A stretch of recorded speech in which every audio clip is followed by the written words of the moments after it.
Hello everyone, welcome to my channel PKP. आज की class में हम बायोलॉजी में डाइजेस्टिव सिस्टम का रिमेनिंग पार्ट पढ़ेंगे। इसके पहले वाले में हमने कहाँ तक देखा था? स्टमक यानी कि आमाशय तक देख लिया था। अब आमाशय के बाद फूड कहाँ पर जाता है और क्या प्रोसेस होता है, आज हम इस क्लास में देखते हैं। ठीक है, तो आपने क्या देखा था? स्टमक में फूड आया था तो भोजन कैसा हो गया था? अम्लीय हो गया था, यानी कि एसिडिक हो गया था भोजन का माध्यम। और वो भोजन पास होकर अब कहाँ पर आया है? कहाँ पर आया है? तो आप देखोगे छोटी आंत में आता है। ठीक है, तो अब छोटी आंत में क्या क्या प्रोसेस होता है, तो आज हम कहाँ से स्टार्ट करेंगे? स्मॉल इंटेस्टाइन से। कहाँ से? Small intestine. ठीक, इसको क्या बोलते हैं? छोटी आंत। छोटी आंत।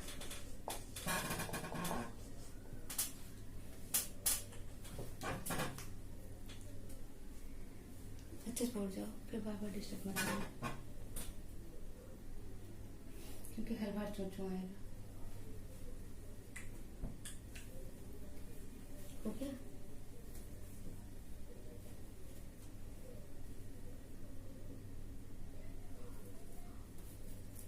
ठीक, इसे क्या कहते हैं? छोटी आंत। अब हम समझते हैं कि यहाँ होता क्या है प्रोसेस। तो पहली चीज आप ये समझ लो, ये जो छोटी आंत है इसके 3 पार्ट होते हैं। कौन कौन से होते हैं?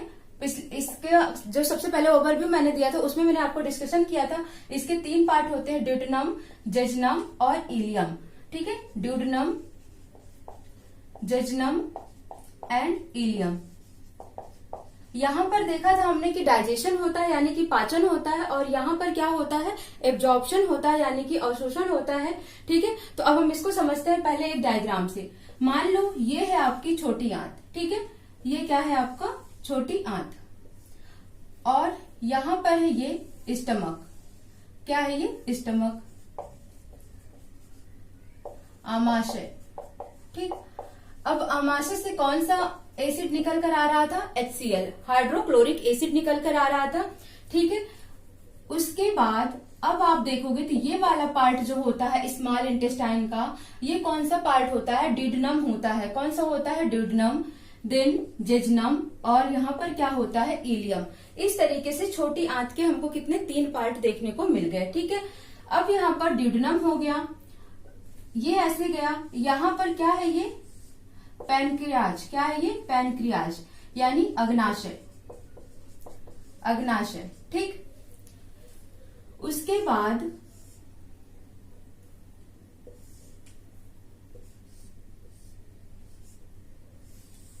यहां पर क्या है? इसको ऐसे समझ लेते हैं। यहां पर क्या है? Gall bladder. क्या है ये? गाल ब्लैडर, जिसको हम क्या बोलते हैं? पित्ताशय। क्या बोलते हैं? पित्ताशय। और जस्ट यहां पर आप क्या देखोगे? लीवर यानी यकृत। ठीक, इतना समझ आ गया। अब ये कैसे बना है, पहले आपको इसे स्क्रीनशॉट ले लो और फिर समझो कि यहाँ पर क्या प्रोसेस हो रहा है। ठीक है, यहाँ पर अगर आप देखते हो क्या है ये? लीवर। लीवर में मैंने क्या बताया है आपको कि बाइल जूस का सिक्रीशन कहाँ पर होता है? लीवर में होता है। दैट मीन्स ये क्या सिक्रीट कर रहा है? Bile juice. क्या सिक्रीट कर रहा है? बाइल जूस, जिसे क्या बोलते हैं? पित्तरस। पित्तरस। ठीक है, अब ये जो बाइल जूस है ये कैसा होता है? अगर मीडियम की बात की जाए कि इसका मीडियम कैसा होता है, तो इसका मीडियम होता है क्षारीय, यानी कि बेसिक इन नेचर होता है।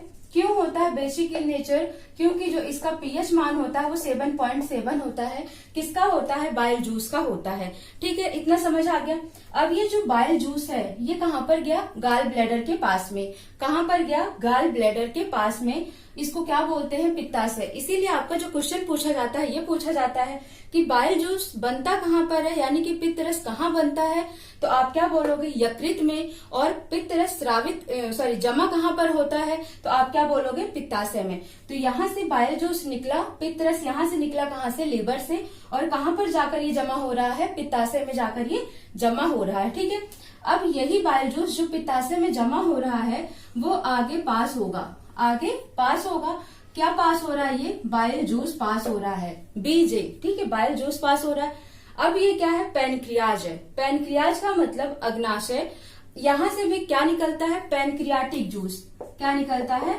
पैनक्रियाटिक जूस, जिसे क्या बोलते हैं? पीजे। पीजे यानी अग्नाशयी रस। क्या बोलते हैं? अग्नाशयी रस। ठीक है, इतना समझ आया। जब पित्ताशय होगा तो पित्तरस निकाल रहा है और अग्नाशय होगा तो अग्नाशयी रस निकाल रहा है। जो अग्नाशयी रस है इसका भी पीएच मान याद रखना, इसका पीएच मान होता है 7.5 to 8.3। ठीक है, 7.5 to 8.3। और आपको पता है जब 7 से ज्यादा हो जाता है पीएच वैल्यू तो वो किस नेचर का हो जाता है, बेसिक इन नेचर यानी कि क्षारीय नेचर का हो जाता है। दैट मीन्स ये जो अग्नाशयी रस है ये कैसा हुआ, ये क्षारीय नेचर का हुआ। ठीक है, क्षारीय नेचर का हुआ। तो ये जो अग्नाशयी रस है ये भी इधर आ गया, पीजे भी इधर आ रहा है और बीजे भी इधर आ रहा है। बाइल जूस, पैनक्रियाटिक जूस दोनों ही क्या हो रहे हैं, आपस में मिल जा रहे हैं। ये भी क्षारीय, ये भी क्षारीय। इसका मतलब क्या हुआ, यहां से जो जा रहा है जूस वो कैसा है, बहुत ज्यादा ही क्षारीय हो रहा है। ठीक है, ये कहाँ गया, छोटी आंत के किस पार्ट में, ड्यूडेनम वाले पार्ट में। कहां पर, ड्यूडेनम वाले पार्ट में। ठीक है, और इधर से क्या आ रहा था, HCl आ रहा था। ये क्या है, अम्ल है। ठीक है, और ये जो जा रहे हैं ये क्या है, क्षार है। जैसे ही ये दोनों अम्ल और क्षार छोटी आंत में जाकर मिलेंगे भोजन का क्या हो जाता है, पाचन हो जाता है। यानी कि यहाँ पर फिर भोजन का क्या हो जाएगा, टोटली डाइजेशन हो जाएगा। समझ आ गया। यकृत ने क्या किया, पित्तरस को स्रावित किया, पित्तरस जमा हो गया पित्ताशय में, पित्ताशय ने पित्तरस को आगे पास किया। पैनक्रियाटिक जूस निकला कहाँ से, अग्नाशयी से, और ये अग्नाशयी रस पास हुआ कहाँ पर, ड्यूडेनम के पास। ये बाइल जूस, पैनक्रियाटिक जूस दोनों ही पास हुए ड्यूडेनम के पास, और HCl भी आ गया कहाँ पर, ड्यूडेनम के पास। ठीक है, तो यहाँ पर अब आपने क्या देखा कि भोजन का क्लियर पूरा का पूरा डाइजेशन हो रहा है। क्यों हो रहा है, क्योंकि आपको पता है अम्ल और क्षार मिलकर क्या करते हैं, न्यूट्रल कर देते हैं रिएक्शन को। इसलिए जब अम्ल और क्षार दोनों ही आकर टकराएंगे स्मॉल इंटेस्टाइन में तो भोजन का पूरा डाइजेशन हो जाएगा। ठीक है, तो यानी कि ड्यूडेनम वाले पार्ट में भी पाचन हो रहा है और जेजुनम में भी क्या हो रहा है, पाचन हो रहा है। लेकिन जो इलियम वाला पार्ट है इसको मैंने क्या बताया था कि ये कैसा होता है, फिंगर लाइक प्रोजेक्शन होता है। क्या होता है, ये फिंगर लाइक प्रोजेक्शन होता है। ठीक है, तो ये जो फिंगर लाइक प्रोजेक्शन है इसमें क्या पाया जाता है, इसे ही क्या कहते हैं, विलाई। क्या कहते हैं, विलाई या रसांकुर बोलते हैं। ठीक है, ये क्या करता है, जो भी ये छोटी आंत है इसके सरफेस एरिया को बढ़ा देता है, और सरफेस एरिया जब इसका बढ़ जाता है, ठीक है, तो ये क्या करता है, जितने भी खाने में पोषक पदार्थ होते हैं उनको ये एब्जॉर्ब कर लेता है और शोषित कर लेता है, और रक्त के साथ यानी ब्लड के साथ मिलाकर होल बॉडी में ट्रांसफर कर देता है। किसको, पोषक पदार्थों को ब्लड के साथ मिलाकर। ठीक, तो समझ आ गया इतना। यहाँ पर पाचन हुआ, जेजुनम में भी पाचन हुआ, और इलियम में क्या हो गया, इलियम में क्या हो गया, अवशोषण हो गया। किसका अवशोषण हुआ यहाँ पर, तो पोषक पदार्थों का अवशोषण हुआ। ठीक है, ये इतना प्रोसेस आपको समझ आ गया होगा। अब हम इसको स्टेप बाय स्टेप देख लेते हैं। ठीक है,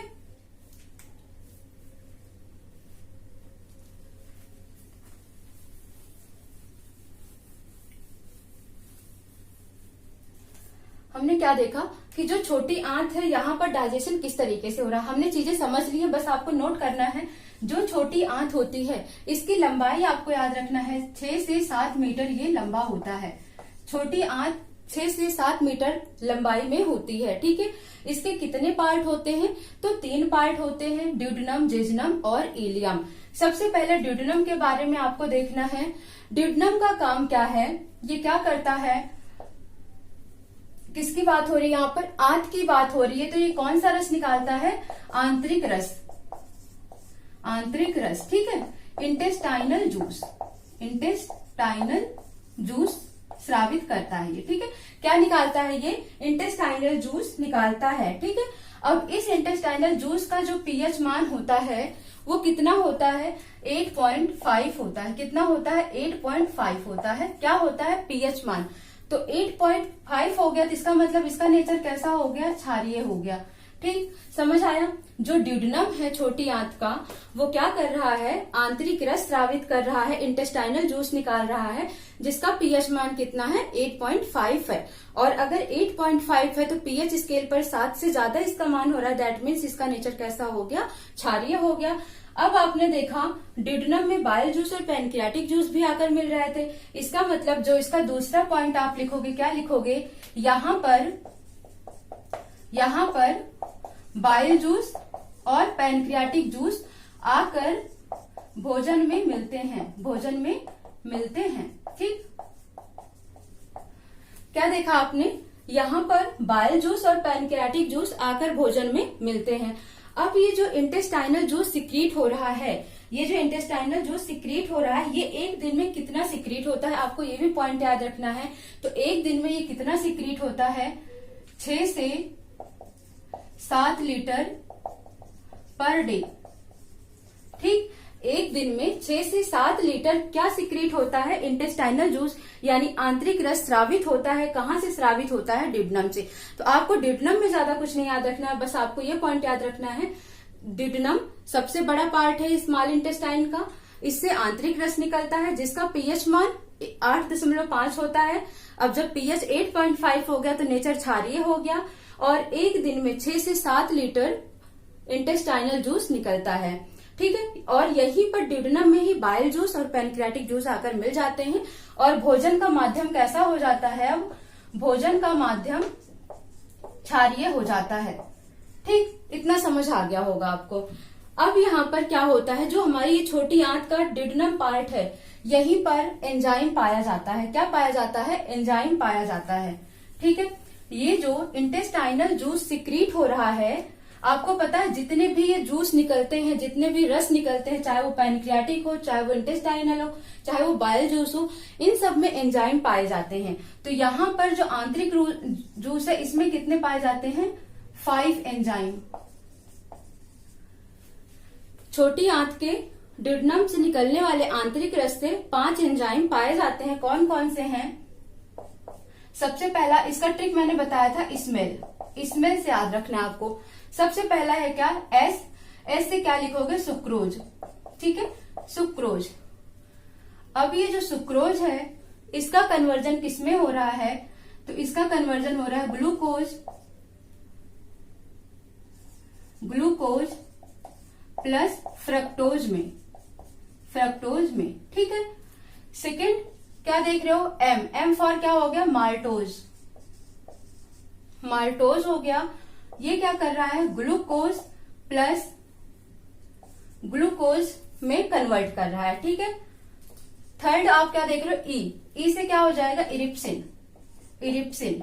ठीक है, ये कर रहा है क्या, प्रोटीन का डाइजेशन किसमें,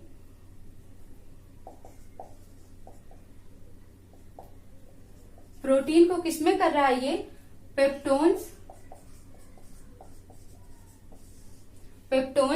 ठीक है, या अमीनो अम्ल में। ठीक है, इरिप्सिन का काम क्या है, पेप्टोन्स या अमीनो अम्ल में किसको कन्वर्ट करना, प्रोटीन को कन्वर्ट करना। ठीक है, आपने ई से भी देख लिया। फोर्थ क्या है,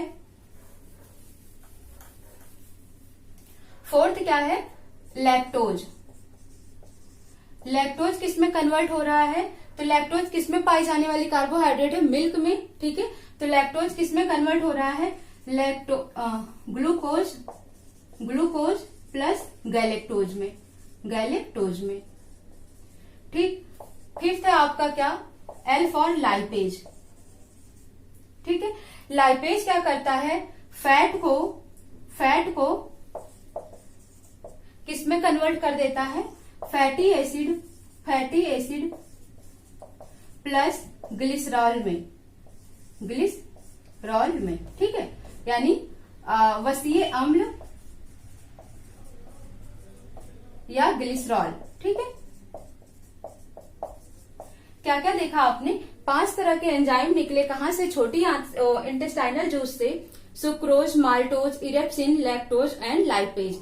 जो सुक्रोज होता है ये क्या करता है, कार्बोहाइड्रेट को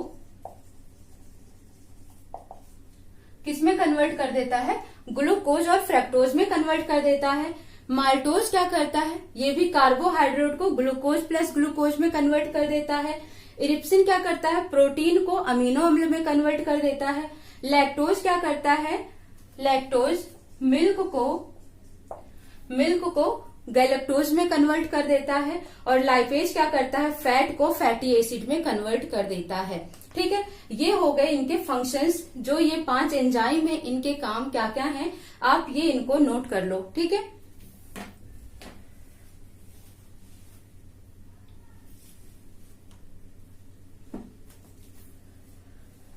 नेक्स्ट हमको क्या देखना है, यहाँ पर ये ड्यूडेनम का पार्ट खत्म हो जाता है। अब हमें क्या देखना है, जेजनम देखना है। जेजनम में सिर्फ आपको क्या याद रखना है, ये भी क्या काम करता है, पाचन का काम करता है। क्या करता है, पाचन का काम। इलियम का काम क्या है, इलियम का नोट करना पड़ेगा आपको, ये नोट हो गया होगा।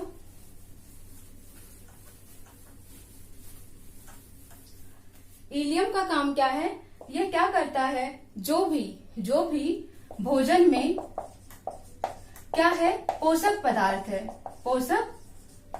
है, उसको क्या करता है, अवशोषित करता है, एब्जॉर्ब करता है, और इसको क्या करता है, ब्लड के साथ मिला देता है, रक्त के साथ मिलाकर। ठीक है, रक्त के साथ मिलाकर क्या करता है, पूरी बॉडी में यानी पूरे शरीर में ट्रांसफर कर देता है। ठीक, समझ आ गया होगा। क्या करता है, भोजन में से पोषक पदार्थों को निकालकर उनको एब्जॉर्ब कर लेता है, और उसको रक्त के साथ मिलाकर पूरे शरीर में क्या करता है, सेंड कर देता है, ट्रांसफर कर देता है, जिससे क्या होता है, पूरी बॉडी को एनर्जी मिल जाती है। ठीक है, इसी में एक पॉइंट याद रखना है, इसमें क्या होता है, विलाई यानी कि रसांकुर पाया जाता है। अब रसांकुर का प्रोजेक्शन का नाम याद रखना, इसका जो बिलाई है, इसका स्ट्रक्चर कैसे होता है, फिंगर लाइक प्रोजेक्शन। तो ये नाम याद रखना, फिंगर लाइक प्रोजेक्शन। इसका मतलब हुआ अंगुली नुमा संरचना। ठीक, कैसे होता है, ये आपको फिंगर की तरह दिख रही है। ठीक है, तो फिंगर लाइक प्रोजेक्शन होता है किसका, बिलाई का। इसका काम क्या है, क्या करता है, ये जो आपका स्मॉल इंटेस्टाइन है उसके सरफेस एरिया को बढ़ा देता है। ठीक है, बढ़ा देता है, और जो ये एब्जॉर्प्शन का काम हो रहा है, ये भी कौन करता है, बिलाई करता है। तो इलियम का पॉइंट इतना याद रखना है आपको कि ये क्या करता है, इसमें बिलाई नामक एक मटेरियल होता है।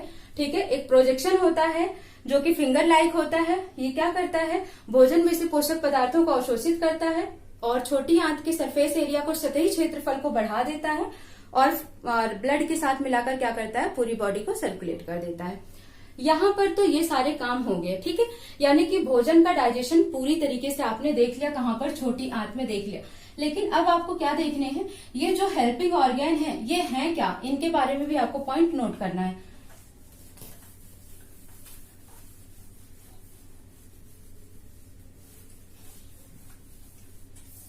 आपने स्टमक के बारे में पढ़ लिया था। ठीक है, अब छोटी आंत के बारे में, लेकिन पढ़ना क्या है, पैनक्रियाज और लीवर के बारे में।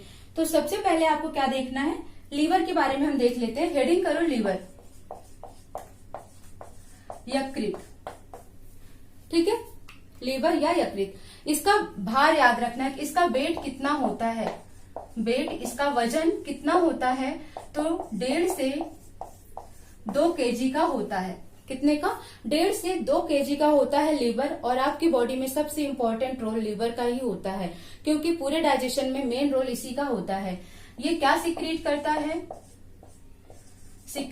है, क्या, बाइल जूस यानी कि पित्त रस। ठीक, क्या सिक्रीट करता है ये, बाइल जूस या पित्त रस। नेक्स्ट आपको याद रखना है कि यूरिया का फॉर्मेशन कहाँ होता है। तो यूरिया का निर्माण, क्वेश्चन पूछा जाता है बहुत बार कि यूरिया का निर्माण या यूरिया का फॉर्मेशन कहाँ पर होता है, तो लीवर में होता है। क्या क्या देखा आपने, पहला देखा 1.5 से 2 kg इसका वेट होता है। ये पित्तरस को स्रावित करता है, निकालता है, और फॉर्मेशन करता है किसका, यूरिया का निर्माण करता है। ठीक है, इसमें 2 तरीके की प्रोटीन पाई जाती हैं। क्या पाई जाती हैं, प्रोटीन। नाम क्या है उनका, पहला है हिपैरिन और दूसरा है फाइब्रोनोजिन।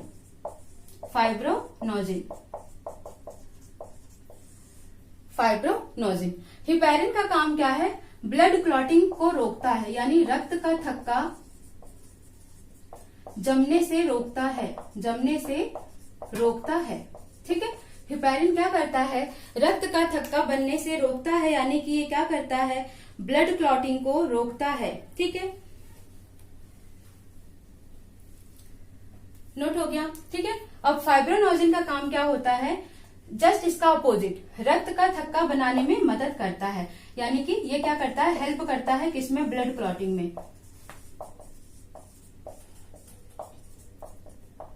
इतना पॉइंट आपको लीवर के लिए याद रखना। एक जो मेन और मोस्ट इंपॉर्टेंट है वो है आपका largest gland of the body. ठीक है, हमारे शरीर का सबसे बड़ा ग्रंथि या हमारे शरीर की सबसे बड़ी ग्रंथि आपसे पूछी जाती है। क्या पूछा जाएगा? सबसे बड़ी ग्रंथि। इसके साथ कुछ भी नहीं लगा होगा, अंतःस्रावी ग्रंथि या सबसे बड़ी लार ग्रंथि, कुछ भी नहीं। सबसे बड़ी ग्रंथि हमारे शरीर का क्या है? तो आपका आंसर किस पे जाएगा? लीवर पे जाएगा, यकृत पे जाएगा। ठीक है, तो यकृत के इतने ही पॉइंट याद रखना है। सबसे बड़ी ग्रंथि है, 1.5 से 2 kg का होता है, बाइल जूस को निकालता है, यूरिया का निर्माण करता है। 2 तरीके के प्रोटीन होते हैं, हिपैरिन और फाइब्रोनोजिन। हिपैरिन का काम है रक्त का थक्का बनाना, ना बनाना, और फाइब्रोनोजिन का काम है रक्त का थक्का बनाने में मदद करना।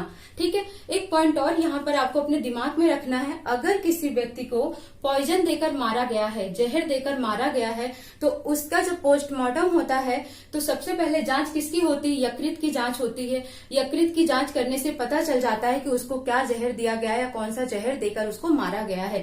ठीक है, तो लीवर क्या करता है? आपकी बॉडी में एक अहम रोल प्ले करता है। नोट कर लो आप इसे। ठीक है, नोट हो गया। अब हम क्या देखेंगे? लीवर के बाद ये जो बाइल जूस निकला, ये जो बाइल जूस निकला, ये कहां पर जा रहा है? गाल ब्लैडर के पास जा रहा है। किसके पास जा रहा है? गाल ब्लैडर के पास जा रहा है। तो अब हम क्या देखेंगे? पित्ताशय। क्या देखेंगे? पित्ताशय।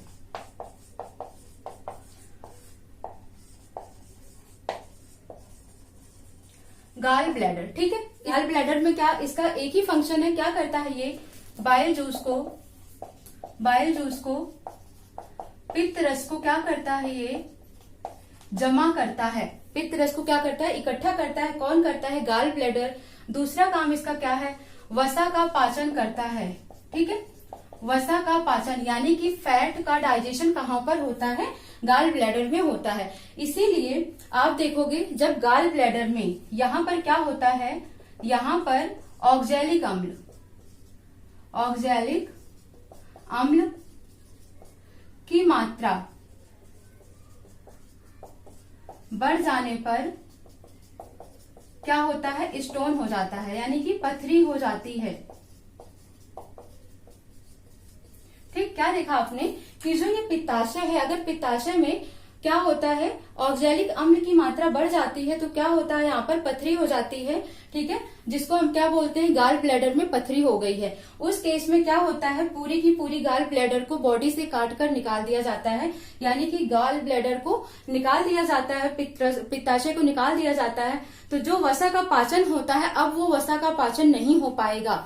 वसा का पाचन नहीं हो पाएगा क्योंकि लीवर से जो बाइल जूस निकलता था ये यहाँ जमा होता था। ठीक है, अब ये जमा ना होकर सीधे क्या होगा? आगे पास हो जाता है। ठीक है, तो यहाँ पर फैट का डाइजेशन नहीं हो पाएगा। इसी की वजह से जिसके पास गाल ब्लैडर नहीं होता है, सर्जरी से निकाल दिया जाता है, उसको बोला जाता है ऑयली चीजें नहीं खानी है। ठीक है, क्यों? क्योंकि अगर वो ऑयली चीजें खाएगा तो फैट का डाइजेशन बिल्कुल नहीं हो पाता है। ठीक है, तो ये पॉइंट आपको गाल ब्लैडर के केस में याद रखना है।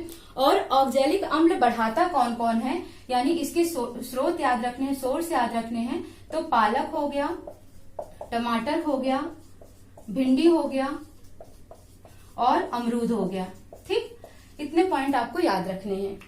पालक, टमाटर, भिंडी, अमरूद, ये सब क्या करते हैं? ऑक्सैलिक एसिड की मात्रा को बढ़ाते हैं। और जब ऑक्सैलिक एसिड गाल ब्लैडर में ज्यादा हो जाता है तो क्या हो जाता है? पथरी हो जाती है, तो फैट का डाइजेशन नहीं हो पाता है। ठीक है, ये इतना काम किसका हो गया? पित्ताशय का हो गया। ठीक है, हमने लीवर देख लिया, हमने गाल ब्लैडर देख लिया, स्मॉल स्टमक देख लिया और स्मॉल इंटेस्टाइन देख लिया।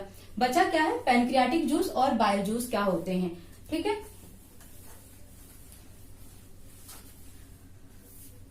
सबसे पहले आप किसके बारे में पढ़ेंगे, बाइल जूस है क्या, यानी ये जो बहुत पूछा जाता है, पित्त रस। पित्त रस क्या है, कहाँ से निकलता है, लीवर से, कहाँ जमा होता है, पित्ताशय में। इसका पीएच कितना होता है, 7.7। ठीक है, ये भोजन के मीडियम को क्या करता है,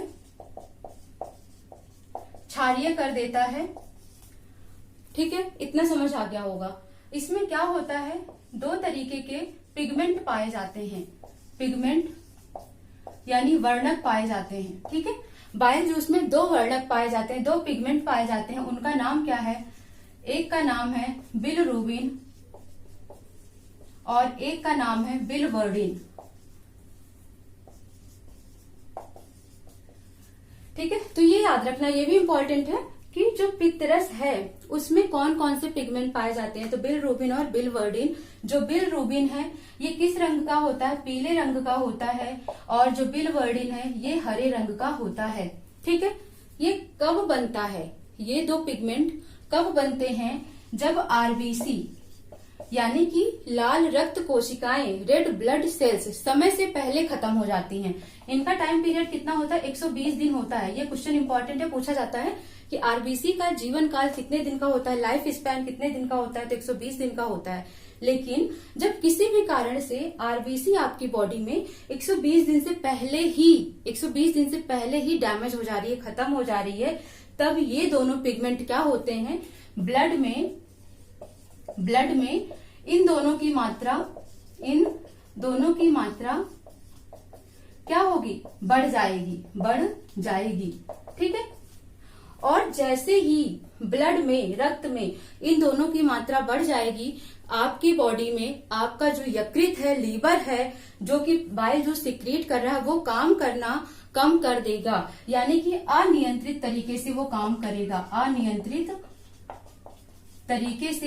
करेगा। और जब वो अनबैलेंस्ड की कंडीशन में काम करेगा तो आपकी बॉडी में लीवर परफॉर्म नहीं कर रहा है सही से, तो आपको कौन सी बीमारी होती है, जॉन्डिस नामक बीमारी होती है, जिसे आप क्या बोलते हो, पीलिया।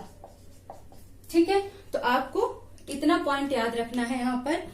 और जो याद रखना है यहाँ पर, ये जो बाइल जूस है इसमें कितना परसेंट क्या पाया जाता है, 85%, 85% इसमें वाटर, जल पाया जाता है, और 12% इसमें क्या पाया जाता है, 12% इसमें एंजाइम पाया जाता है। क्या पाया जाता है, एंजाइम पाया जाता है।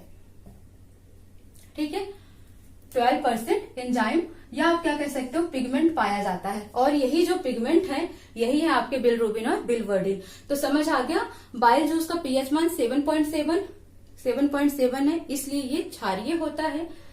या 85% जल और 12% पिगमेंट से मिलकर बना होता है। ये जो पिगमेंट है दो तरीके के होते हैं, बिलरुबिन और बिलवर्डिन। ठीक है, ये पीले रंग का, ये हरे रंग का। आपकी बॉडी में जो ब्लड में आरबीसी होता है 120 दिन से पहले ही खत्म हो जाता है, तो रक्त में इन दोनों की मात्रा बढ़ जाएगी, जिससे लीवर अनियंत्रित ढंग से काम करेगा, और क्या होगा, आपको पीलिया यानी कि जॉन्डिस नामक डिसीज हो जाएगी। ठीक है, इतना पॉइंट आपको बाइल जूस के बारे में याद रखना है। ठीक है, नोट कर लो आप इसे। ठीक, नोट कर लिया आपने। अब क्या देखना है आपको, किसके बारे में पढ़ना है, आपने बाइल जूस तक का रोल देख लिया। अब क्या देखना है, पैनक्रियाज के बारे में। ठीक है, अग्नाशय क्या है, अग्नाशय, पैनक्रियाज। तो आपने क्या सुना यहाँ पर, ये क्या करता है, अग्नाशयी रस स्रावित करता है। क्या करता है, अग्नाशयी रस निकालता है, पैनक्रियाटिक जूस स्रावित करता है, सिक्रीट करता है। क्या सिक्रीट करता है, पैनक्रियाटिक जूस सिक्रीट करता है। और मैंने आपको क्या बोला है, जितने भी जूस होते हैं उसमें कुछ न कुछ एंजाइम या पिगमेंट पाए जाते हैं, और इस पैनक्रियाटिक जूस में 3 तरीके के एंजाइम पाए जाते हैं, 3 एंजाइम। कौन कौन से हैं, याद रखने का तरीका है टाल। क्या है, टाल। ठीक, टाल, टी से क्या हो जाएगा, ट्रिप्सिन, ए से अमाइलेज, और एल से लाइपेज। ठीक है, ट्रिप्सिन, अमाइलेज, लाइपेज, इनका काम देख लो। ट्रिप्सिन क्या करता है, जहां पर लास्ट में सिन वर्ड लगा आ जाए वो समझ लो प्रोटीन का पाचन कर रहा है। जैसे आपने इंटेस्टाइन में क्या देखा था, इरेप्सिन, क्या देखा था, इरेप्सिन, वो भी क्या कर रहा था, प्रोटीन का डाइजेशन पेप्टोन्स में कर रहा था। वो पेप्टोन्स में या अमीनो अम्ल में करता है, ये क्या करता है, प्रोटीन का पाचन या पेप्टोन्स का पाचन किस में कर देता है, अमीनो अम्ल में कर देता है। इसके पहले आपने पेप्सिन सुना था कहाँ पर, स्टमक में। तो पेप्सिन, इरेप्सिन, ट्रिप्सिन, सिन आ रहा है सब में, तो इसका मतलब ये क्या कर रहा है, प्रोटीन का डाइजेशन कर रहा है। ये क्या कर रहा है, पेप्टोन्स को किस में कन्वर्ट कर रहा है, पेप्टोन्स को अमीनो एसिड में, अमीनो अम्ल में बदल दे रहा है। ठीक है, अमाइलेज का काम क्या है, कार्बोहाइड्रेट को क्या कर रहा है, ये ग्लूकोज में बदल दे रहा है। क्या कर रहा है, ग्लूकोज में बदल दे रहा है। लाइपेज क्या करता है, फैट को या वसा को वसीय अम्ल, फैटी एसिड प्लस ग्लिसरॉल में बदल देता है। ठीक है, इतना काम है इसका। अग्नाशयी रस सिक्रीट करता है, जिसका पीएच वैल्यू होता है 7.5 से 8.3 होता है। इसमें 3 एंजाइम पाए जाते हैं, ट्रिप्सिन, अमाइलेज, लाइपेज। ट्रिप्सिन क्या करता है, प्रोटीन के पेप्टोन्स को अमीनो अम्ल में, अमाइलेज कार्बोहाइड्रेट या स्टार्च को ग्लूकोज में, और लाइपेज क्या करता है, वसा को वसीय अम्ल में या फैट को फैटी एसिड में बदल देता है। ये इतना हो गया क्या, आपका अग्नाशयी रस के बारे में हो गया। ठीक है, तो समझ आ गया। अब ये जो पैनक्रियाटिक जूस है, इसमें 9.8% वाटर होता है। ठीक है, 9.8% वाटर होता है। बाकी जो भी बचा हुआ परसेंट है, उसमें क्या होता है, सॉल्ट और एंजाइम होते हैं। ठीक है, तो आपको याद रखना है, जो पैनक्रियाटिक जूस है उसमें 9.8% वाटर होता है, बाकी बचे हुए परसेंट में सॉल्ट और एंजाइम होते हैं, और एंजाइम ये 3 तरीके के होते हैं। ठीक है, इतना समझ आ गया। यहां पर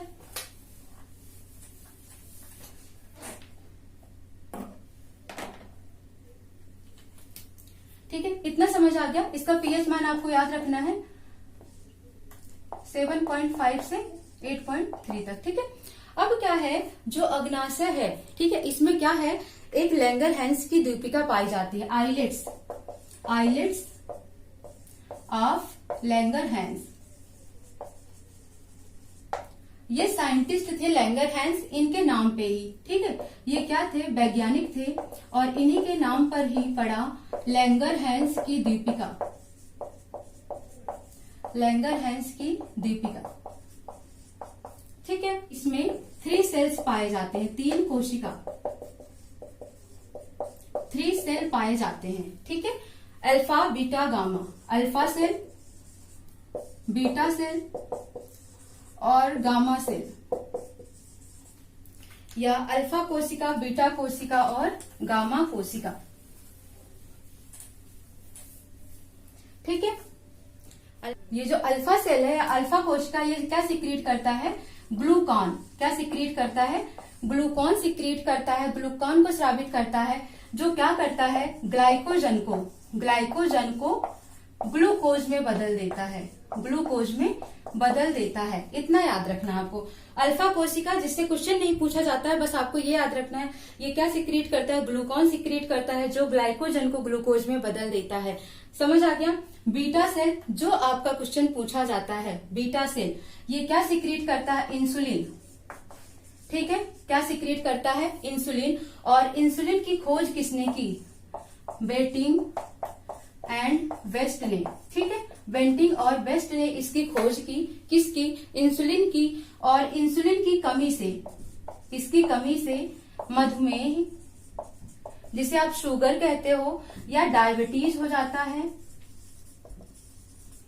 और इसकी अधिकता होती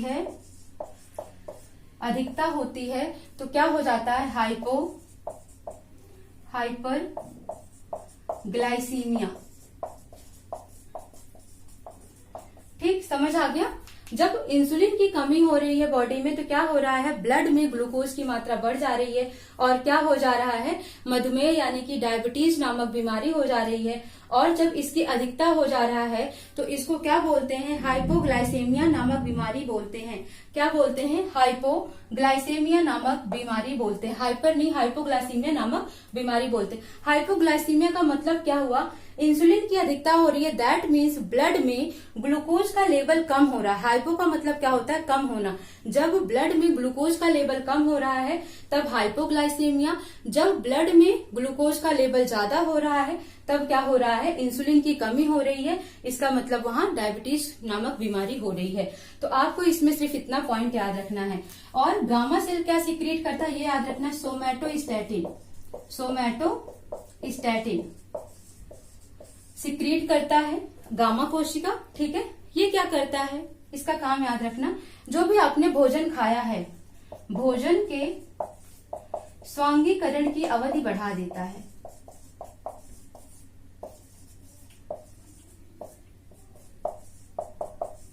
इसका मतलब हुआ जो भी आपने भोजन खाया है उसका यूटिलाइजेशन आपकी बॉडी में काफी देर तक होता रहे। किसका काम है, सोमैटोस्टैटिन का। कहाँ से स्रावित होता है, गामा कोशिका से स्रावित होता है। तो आई होप आपको समझ आ गया होगा लैंगरहैंस की दीपिका या आइलेट्स ऑफ लैंगरहैंस। क्या वैज्ञानिक का नाम है, लैंगरहैंस। इन्होंने 3 कोशिकाओं के बारे में बताया, अल्फा गामा बीटा। अल्फा कोशिका ग्लूकॉन का सीक्रेट करती है, बीटा कोशिका इंसुलिन का, गामा कोशिका सोमैटोस्टैटिन का।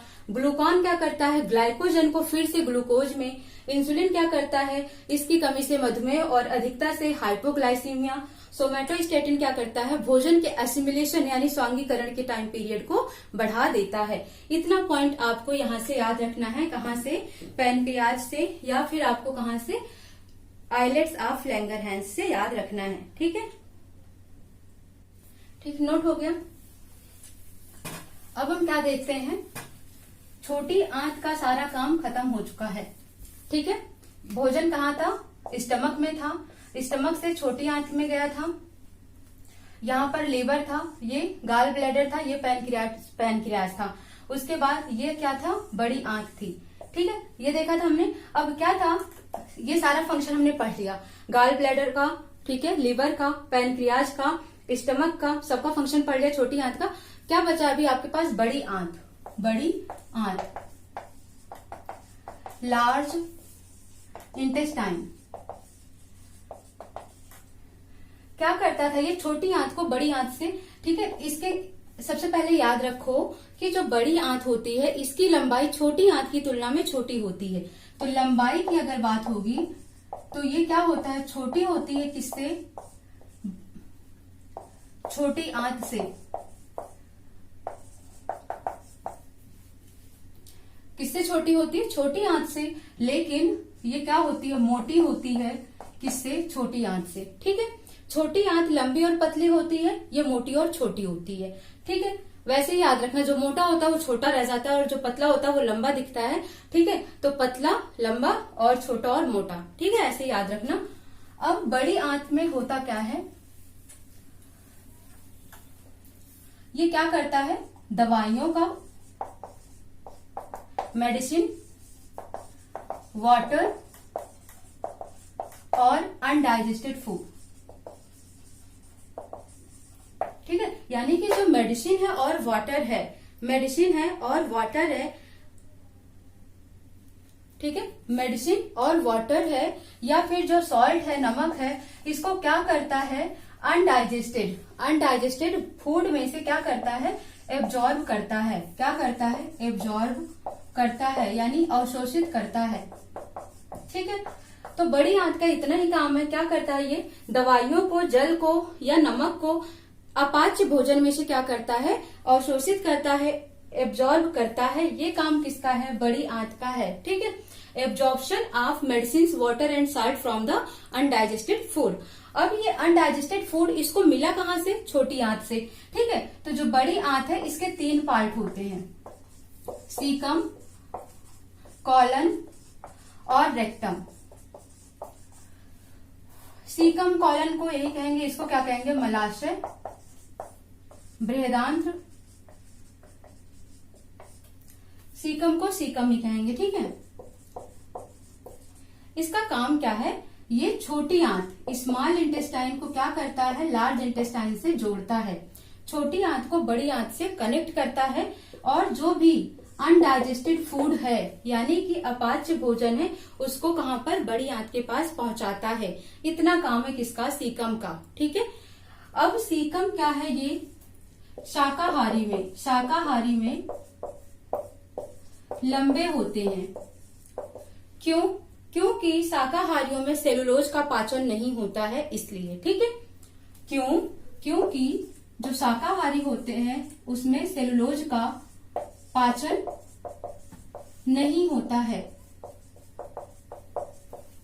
ठीक है। तो सीकम में क्या याद रखना है, छोटी आंत बड़ी आंत से कनेक्ट होता है, और जो भी अनडाइजेस्टेड फूड है, वेस्ट प्रोडक्ट है, वो क्या करेगा, अब बड़ी आंत में भेज दिया जाएगा, किसके द्वारा, छोटी आंत के द्वारा। और इसकी लंबाई क्या होती है, थोड़ी बड़ी होती है शाकाहारियों में, क्योंकि उनमें क्या होता है, सेलुलोज का पाचन नहीं होता है, ठीक है। अब आता है यहाँ पर किसकी बात, कॉलन की बात। ये क्या करता है, पानी को एब्जॉर्ब करता है, कहाँ से, अपाच्य भोजन में से, यानी कि इसका काम क्या है, पानी को अवशोषित करना, कहाँ से, अनडाइजेस्टेड फूड से। और इसी में ई कोलाई बैक्टीरिया पाया जाता है, जो कि क्या करता है, आपकी बड़ी आंत को या कॉलन को या कह सकते हो लार्ज इंटेस्टाइन को क्या करता है, प्रोटेक्शन देता है, सुरक्षा प्रदान करता है, ठीक है। ई कोलाई नामक बैक्टीरिया पाया जाता है, कहां पर पाया जाता है, कॉलन में पाया जाता है। क्या काम करता है, बड़ी आंत को सुरक्षा प्रदान करता है या प्रोटेक्शन देता है। और इसका काम क्या है, एब्जॉर्प्शन ऑफ वाटर, यानी कि पानी को एब्जॉर्ब करना, कहां से, अनडाइजेस्टेड फूड में से। रेक्टम क्या है, यहाँ पर अनडाइजेस्टेड फूड स्टोर होते हैं, अनडाइजेस्टेड फूड जमा होते हैं आकर, और एनस के द्वारा, एनस मतलब गुदा के द्वारा बॉडी के बाहर फेंक दिए जाते हैं, ठीक है। गुदा के द्वारा बाहर, बॉडी के, शरीर के बाहर फेंक दिए जाते हैं अपाच्य भोजन। इतना सा काम था आपका क्या, डाइजेस्टिव सिस्टम का, ठीक है। तो आपने बहुत सारी चीजें देख ली है डाइजेस्टिव सिस्टम में, पाचन तंत्र में, जो कि बहुत ही इंपॉर्टेंट रोल प्ले करता है, ठीक है। जिसके क्वेश्चंस पूछे जाते हैं आपसे, लीवर से क्वेश्चन पूछा जाता है, पैनक्रियाज से क्वेश्चन पूछा जाता है, खासकर सबके पीएच मान याद रखने हैं आपको, कौन सी ग्रंथि कहाँ पर है, क्या सिक्रीट करती है, कहाँ पर कौन सा एंजाइम बनता है, और वो एंजाइम किस चीज का डाइजेशन करता है, ठीक है। तो पूरा का पूरा पाचन तंत्र आपके लिए बहुत इंपॉर्टेंट हो जाता है। और ये पूरा डाइजेशन आपका, मैंने पहला क्लास जो था ओवरव्यू था इस पर, बाकी की 3 क्लास, ठीक है। तो आपको ये चारों क्लास देख लोगे तो गारंटी है किसी भी एग्जाम में आपका डाइजेस्टिव सिस्टम से एक भी क्वेश्चन आपका नहीं छूटेगा, ठीक है। तो आप इसको बहुत अच्छे से पढ़ लीजिएगा। अब हम क्या करेंगे, नेक्स्ट क्लास में क्या पढ़ेंगे हम, एक्सक्रीटरी सिस्टम, यानी कि भोजन, सबसे पहले न्यूट्रिशन, भोजन देखा हमने, फिर पाचन उसका कैसे हुआ, अब उसका बॉडी से उत्सर्जन कैसे होगा, यानी कि एक्सक्रीटरी ऑर्गेन हम पढ़ेंगे नेक्स्ट क्लास में, ठीक है। तब तक आप पढ़ाई करिए, मिलते हैं नेक्स्ट क्लास में, बाय बाय, थैंक यू।